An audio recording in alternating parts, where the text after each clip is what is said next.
A días del cierre de listas, ¿verdad? ¿Cómo está viendo estos primeros movimientos? Bueno, en primer lugar, gracias por el acompañamiento y la felicitación. A ver, creo que ya en los primeros pasos se puede advertir la característica que va a tener esta campaña, por lo menos de aquí hasta el 12 de septiembre, es decir, hasta la PASO.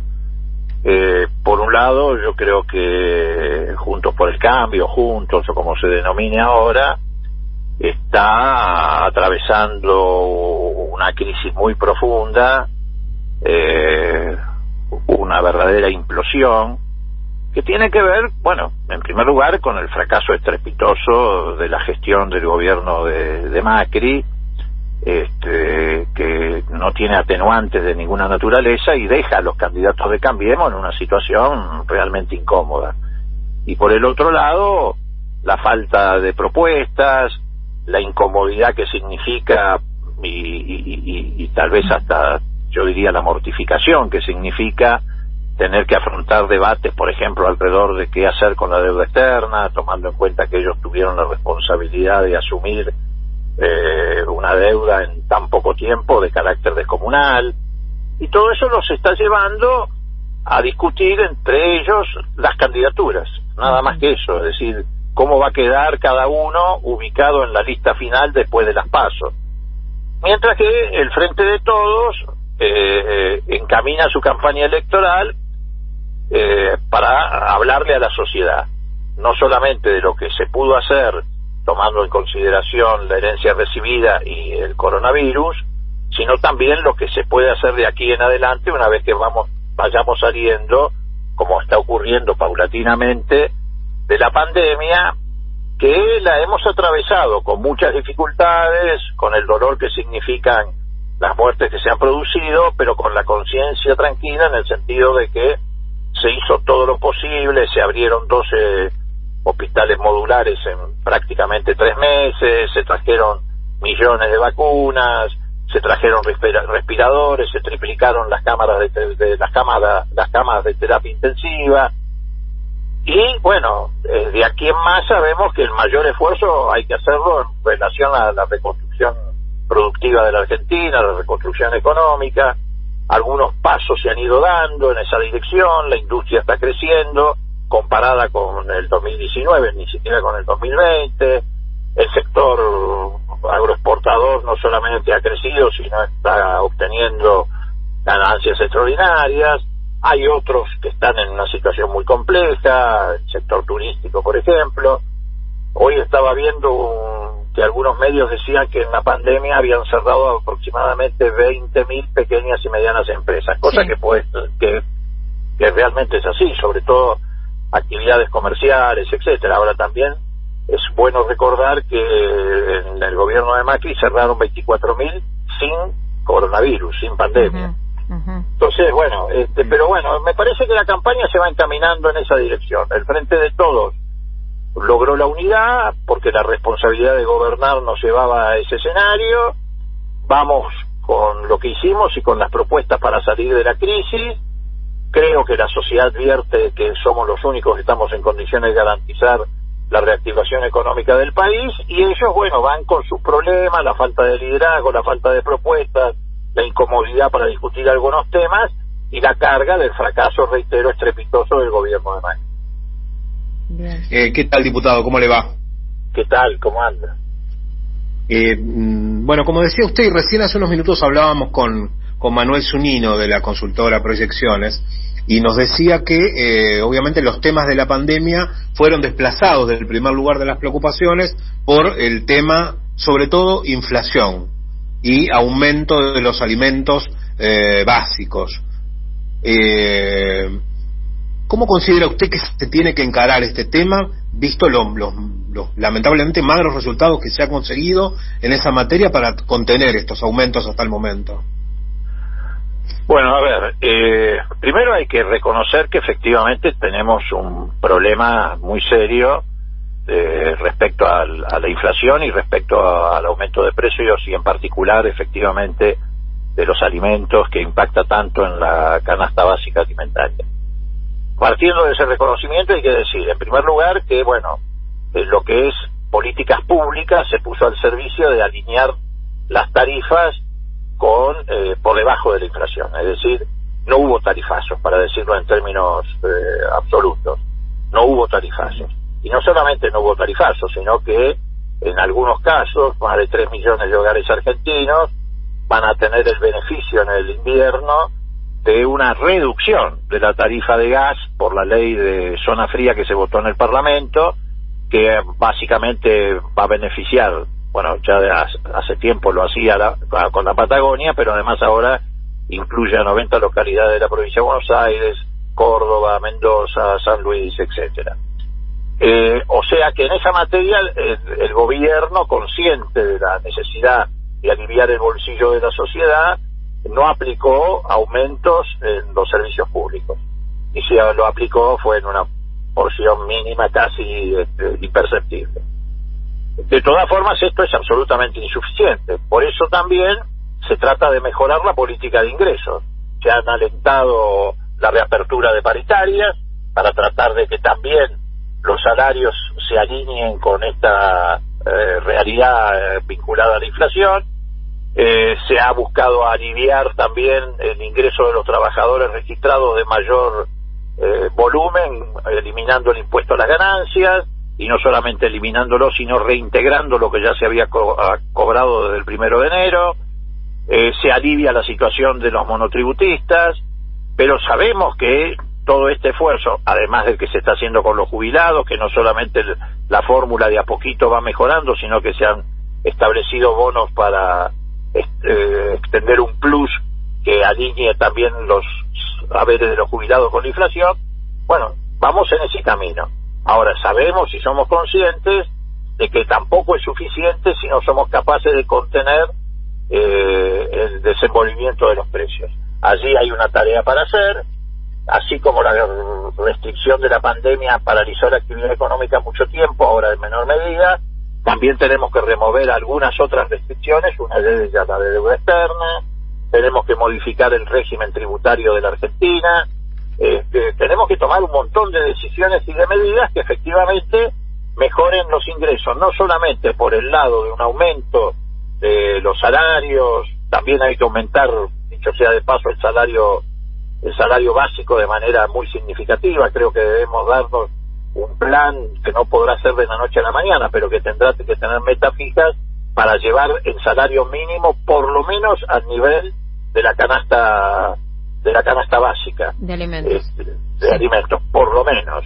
Y bueno, es lo que tenemos por delante y es el compromiso que tenemos que cumplir, que tal vez lo podríamos haber cumplido, no sé si hubiera sido del todo así, pero si no hubiera mediado la pandemia, que efectivamente nos llevó 15 o 16 meses de los 19 que estamos gobernando, y además no solamente nos llevó en materia de esfuerzo, sino también en desplazamiento de recursos económicos que hubo que ponerlos al servicio de la lucha contra el coronavirus. Sí. Bueno, además, muchas de las iniciativas que usted está mencionando necesitan, casi diría, seguro pasar por el Parlamento. Esta elección legislativa abre la posibilidad también de aumentar el número de bancas, porque Cambiemos está renovando más que el oficialismo, ¿verdad?, en esta ocasión, porque bueno, se está renovando 2017. ¿Le parece que es una oportunidad? ¿Cómo lo ve? ¿Qué perspectivas tiene usted, no, con toda la experiencia parlamentaria que tiene y de elecciones transitadas, que se pueda lograr estar más cerca del quórum propio? Y yo creo que es posible, porque reitero, yo creo que la sociedad advierte que el Frente de Todos sigue siendo la única vía, la única fuerza política en condiciones de sacarnos del estancamiento económico que heredamos y que se acentuó con la pandemia. Me parece que así como finalmente el camino que se transitó en materia de política sanitaria está dando resultados, a pesar de los agoreros, de los obstáculos, de las mentiras, de todo lo que ocurrió. Ustedes hace unos meses atrás, los diarios más grandes de la Argentina titulaban que iba a transcurrir todo este año y que no íbamos a poder vacunar ni siquiera a la gente mayor de 60 años. Y hoy el título de Clarín es si conviene o no darle vacunas a los chicos de 12 años. Quiere decir que ellos mismos se están desmintiendo en relación a que efectivamente hoy la discusión ya empieza a ser si van a obtener o no vacuna a los chicos de 12 años. Entonces, digo, así como fuimos capaces de hacer eso, yo creo que la sociedad percibe que somos capaces a la salida de la pandemia de reactivar la economía. Y para esto, efectivamente, entre otras cosas, hace falta mayoría en la Cámara de Diputados. Porque aún en minoría fuimos capaces de sacar el aporte a las grandes fortunas, que significó fortalecer los ingresos del Estado en 270.000 millones de pesos. Fuimos capaces de eliminar el impuesto a las ganancias. Fuimos capaces, como decíamos recién, de sacar la ley de zona fría para bajar tarifas de gas. Fuimos capaces de hacer muchas cosas en minoría. Con quórum propio en diputados, obviamente, podemos acelerar estos procesos de transformación. Y, por ejemplo, esta vez en diputados se va a discutir el acuerdo con el Fondo Monetario Internacional, porque Macri lo decidió a la noche, entre gallos y medianoche, en un minuto nos endeudó en 45.000 millones de dólares. Y ahora vamos a salir de eso con un debate en el Parlamento. Entonces, por ejemplo, en la campaña es muy bueno preguntarle a los candidatos de Cambiemos qué van a hacer ellos. ¿Van a acompañar las iniciativas del Ejecutivo? ¿No las van a acompañar? Tomando en cuenta que fueron los que nos endeudaron. Hasta ahora están peleando entre ellos. Parece que de esos temas de fondo no quieren hablar. No, ni van a poder hablar, ni van a querer hablar durante todo el transcurso de la campaña electoral.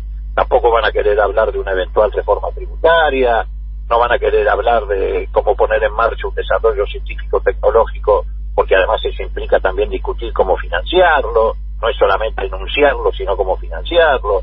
Pero bueno, ese es su problema de ellos. Nosotros sí vamos a hablar de esas cosas. Diputado, más allá del tema de la campaña electoral, que aún es incipiente, hay causas judiciales que siguen avanzando. Avanza la del Correo, avanza la de la mesa judicial, donde el fiscal pidió que se entreguen los teléfonos encriptados que tenía la AFI. Avanza también, lento, pero avanza las causas de espionaje ilegal. ¿Usted cree que Macri está varado o se autovaró en Europa, en principio, debido a estas situaciones judiciales?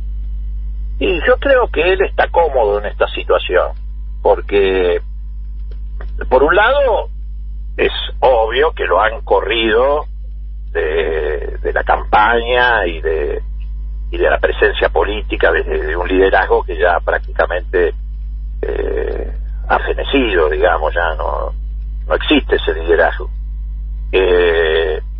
Y además creo que está cómodo porque efectivamente está alejado de decisiones judiciales que lo comprometen cada vez más.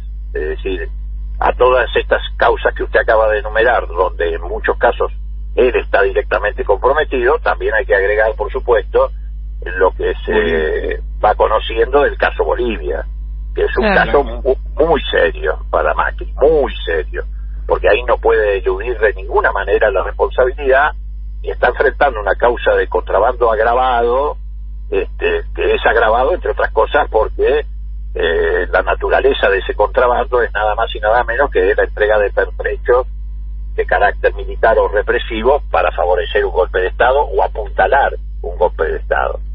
Y eso me parece que obviamente pesa mucho en esta decisión de Macri de mantenerse lo más lejos posible de estas discusiones. Pero yo no le quiero dar solamente una entidad policial al hecho. Yo creo que además esto revela políticamente que efectivamente la derecha, siempre que ha gobernado la Argentina, nos ha llevado a escenarios de conflictos internacionales, de conflictos bélicos, de violencia. Bueno, la dictadura militar casi nos mete en una guerra con Chile, el gobierno de derecha de la década del 90 envió armas a Ecuador cuando estaba en guerra con Perú, nada menos y nada más que con Perú, que había sido muy solidaria con Argentina en el conflicto de Malvinas. Enviaron después una fragata misilística al Golfo Pérsico, lo que terminó con un problema muy serio en el propio territorio argentino con atentados, mientras que los gobiernos nacionales, populares y democráticos siempre van por otro camino, el de la paz y la integración regional. Alfonsín hizo un plebiscito para terminar con el problema con Chile, después se le plantó a Reagan en la Casa Blanca para impedir y oponerse a la invasión de los contras en Nicaragua, que hubiera sido una tragedia para toda América Central. Cristina con Bachelet en las primeras actuaciones de la UNASUR impidieron una guerra civil en Bolivia cuando se sublevaron en Tarija y en Santa Cruz de la Sierra los gobernadores autonomistas. Kirchner se fue a Colombia y se metió en la selva para ver si podía hacer una negociación por los rehenes de la FARC, y antes de morir, pocos días antes de morir, hizo que Chávez le diera la mano a Santos para evitar una guerra entre Colombia y Venezuela. Eso es lo que nos diferencia. Esos son ellos y esos somos nosotros. Ellos son la guerra, el conflicto, el intervencionismo por subordinarse a Estados Unidos, y nosotros somos la independencia, la soberanía, la paz y la integración regional. Moro, nos quedan apenas 4 minutitos de programa. No quiero dejar de consultarlo. ¿Cuál es su mirada sobre este pedido del presidente Alberto Fernández de que los funcionarios que se presentan en estas PASO como precandidatos renuncien a sus puestos? Bueno, es una decisión del presidente. Yo no tengo por qué discutirla. Si es un criterio general, es un criterio general. No importa si a mí me parece bien o me parece mal. Mientras se aplique como un criterio general y con la misma vara a todo el mundo. Claro, pues nosotros nos preguntábamos eventualmente, ¿no?, sobre la reelección en el futuro del propio presidente o de cualquier gobernador, ¿no? ¿Cómo sería si se trata de esta decisión, ¿no?, de llevarla a la práctica? Bueno, pero de hecho, a ver, una cosa son los funcionarios del gobierno, ministros, secretarios de Estado, qué sé yo, bien, y otras cosas son los que tienen cargos selectivos, ¿no? Es decir, que es el caso, por ejemplo, de los gobernadores, etcétera. Bien. Pero bueno, no sé, si él toma esa decisión respecto a su ministro, a su funcionario, obviamente está en su derecho de aplicar un criterio de carácter general. Bien, y ya que nos quedan 2 minutitos, sobró tiempo, le pregunto sobre el radicalismo, ¿no? ¿Qué evaluación hace del papel que está haciendo hoy el radicalismo en esta interna que está manteniendo con el larretismo, el macrismo, sobre todo en la provincia de Buenos Aires? Bueno, a ver, es muy extraño porque, Manes dice, yo, mostrándolo como una medalla de honor, dice, yo no formé parte del gobierno ni de Macri ni de Vidal, es decir, de alguna manera repudia esa etapa o se diferencia. Morales dice, Larreta está destruyendo la coalición. Rubinstein dice, el gobierno de Macri no atendió la salud pública. El otro, entonces yo digo, bueno, no atendieron la salud pública, no atendieron la salud. Manes dice que no tiene nada que ver con Larreta Vidal.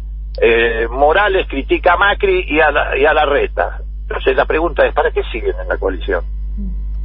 Digo, me parece que el renacer del radicalismo en todo caso estaría afuera de la coalición.